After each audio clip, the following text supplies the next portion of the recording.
चींटी और कबूतर, ये कहानी तो हम सबने बचपन में सुनी होगी, है ना? पर ये सिर्फ बच्चों की कहानी नहीं है। असल में इसमें एक बहुत ही गहरा, बहुत ही पावरफुल मैसेज छिपा है। एक ऐसा सबक जो दया और आपसी मदद के बारे में है, और आज भी ये उतना ही जरूरी है। तो चलिए आज इस कहानी को एक नए नजरिए से देखते हैं, ये समझने के लिए कि कैसे एक नन्हा सा जीव दूसरे की जान बचाता है और फिर कैसे वही उपकार उसे वापस मिलता है। और इस कहानी का जो सार है वो इस एक लाइन में छिपा है, जरूरत में काम आने वाला दोस्त ही सच्चा दोस्त होता है। ये कहावत हम सबने सुनी है, राइट? और ये कहानी बस इसी एक विचार को, इसी एक आइडिया को जिंदा कर देती है। ये हमें दिखाती है कि सच्ची दोस्ती, सच्ची मदद वो सिर्फ बातों में नहीं होती, वो तो कामों से दिखती है। तो चलिए इस वादे को कहानी में बदलते हैं। देखते हैं कि कैसे एक छोटी सी चींटी और एक कबूतर की ये कहानी इस सदियों पुरानी कहावत को हमारे सामने सच साबित करके दिखाती है। तो कहानी शुरू होती है एक बहुत ही गर्म दिन से। सोचिए, एकदम चिलचिलाती धूप है, सूरज जैसे आग बरसा रहा हो, और हर कोई बस थोड़ी सी ठंडक, थोड़ी सी राहत ढूंढ रहा है। हमारी कहानी का स्टेज सेट हो चुका है, एक बिल्कुल साधारण जाने पहचाने से दिन पर। और इसी गर्मी के बीच एंट्री होती है हमारे पहले कैरेक्टर की, एक छोटी सी चींटी। और वो प्यास से बिल्कुल बेहाल है। उसकी जरूरत बहुत सिंपल है, उसे बस पानी चाहिए। लेकिन यही छोटी सी जरूरत उसे एक बहुत बड़े एडवेंचर पर ले जाने वाली है। तो अपनी प्यास बुझाने के लिए वो कहाँ जाती है? एक नदी के किनारे। लेकिन ये कोई छोटी मोटी नदी नहीं है, ये एक विशाल, तेज बहती हुई नदी है। और यहीं से कहानी का पहला कॉन्फ्लिक्ट, पहला टकराव शुरू होता है। एक तरफ है एक नन्ही सी जान, और दूसरी तरफ पानी का एक अथाह सागर। अब जब कोई इतनी बड़ी मुश्किल में हो तो मदद कहाँ से आती है? कहानी का ये हिस्सा हमें यही दिखाता है, काइंडनेस की पावर।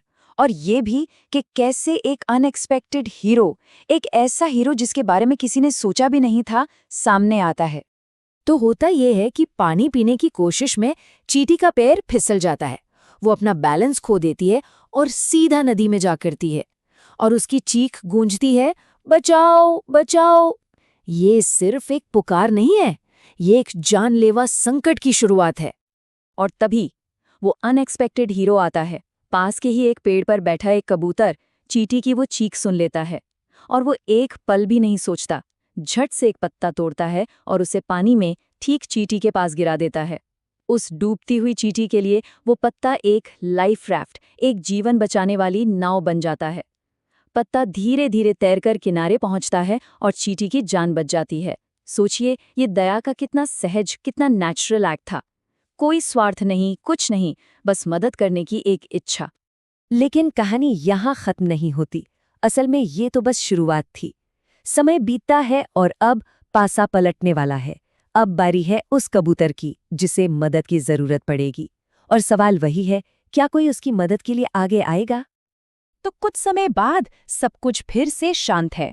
लेकिन ये शांति ज्यादा देर टिकने वाली नहीं थी। अचानक एक शिकारी दबे पांव वहां आता है, और उसका इरादा बिल्कुल साफ है। उसकी नजर ठीक उसी कबूतर पर है जो बेचारा अपनी जान से अनजान पेड़ पर आराम कर रहा है। शिकारी अपना तीर कमान साधता है, और अब कबूतर की जिंदगी सचमुच एक धागे से लटकी है। और यहीं पर कहानी का असली मजा है। इन दो रेस्क्यूज को जरा कंपेयर करते हैं। एक तरफ कबूतर का काम था एक पत्ता गिराना, बहुत कम एफर्ट लगा। लेकिन दूसरी तरफ चींटी का काम था शिकारी को काटना, मतलब एक शिकारी का सामना करना। सोचिए कितना बड़ा पर्सनल रिस्क था। एक के लिए मदद करना आसान था, दूसरे के लिए जान का खतरा। देखें कैसे रोल्स, कैसे भूमिकाएं पूरी तरह से बदल गईं। तो अब क्लाइमैक्स पर आते हैं। चींटी ने ये सब देखा, वो चुपचाप रेंगती हुई शिकारी के पैर तक पहुंची और उसने पूरी ताकत से उसे काट लिया। एक छोटा सा बाइट, लेकिन इसका असर बहुत बड़ा था। शिकारी दर्द से चिल्ला उठता है, आउच! और उस एक पल के दर्द से शिकारी का निशाना चूक जाता है। उसका तीर हाथ से छूट जाता है, और आवाज सुनकर कबूतर उड़ जाता है, उसकी जान बच जाती है। सोचिए, चींटी के उस एक छोटे से एक्शन ने, उस एक छोटे से काम ने कितनी बड़ी मुसीबत को टाल दिया। तो इस पूरी कहानी का मतलब क्या निकला? ये सिर्फ एक चींटी और कबूतर की कहानी तो है नहीं। असल में ये एक बहुत गहरे प्रिंसिपल को, एक सिद्धांत को समझाती है जो हमारे रिश्तों को, हमारी सोसाइटी को चलाता है। और वो सिद्धांत है रेसिप्रोसिटी का, यानी आपसी लेन देन, आपसी मदद का चक्र। तो ये रेसिप्रोसिटी या पारस्परिकता है क्या आखिर? बहुत सिंपल सा आइडिया है। जब कोई हमारे लिए कुछ अच्छा करता है तो हमारे मन में भी आता है कि हम उसके लिए कुछ अच्छा करें।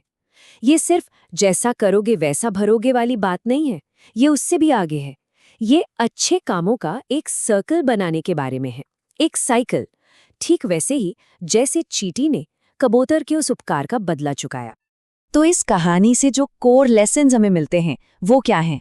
सबसे पहला तो ये कि काइंडनेस का कोई भी काम, चाहे कितना भी छोटा लगे, वो कभी बेकार नहीं जाता।